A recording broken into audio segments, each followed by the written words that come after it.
প্রথম গ্রেফতারের ৮৮ দিনের মাথায় অবশেষে জাল চিকিৎসক কাণ্ডে চার্জশিট পেশ করল সিআইডি সূত্রে খবর, চার্জশিটে নাম রয়েছে কাইজার আলম, খুশিনাথ হালদার, স্নেহাশিস চক্রবর্তীর। এছাড়াও জাল নথি তৈরির অভিযোগে ধৃত রমেশ বৈদ্যর নাম রয়েছে চার্জশিটে।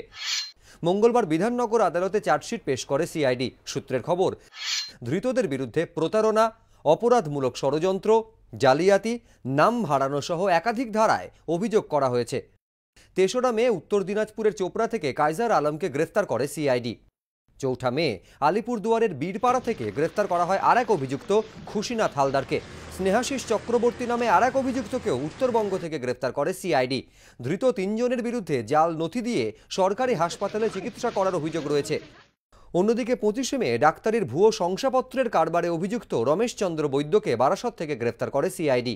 ২৪শে এপ্রিল রাজ্য স্বাস্থ্য দফতরের তরফে ভুয়ো চিকিৎসক নিয়ে অভিযোগ দায়ের করা হয় সল্টলেকের ইলেকট্রনিক্স কমপ্লেক্স থানায়। তদন্তভার যায় সিআইডির হাতে। সেই মামলাতেই এদিন প্রথম চার্জশিট পেশ করল সিআইডি।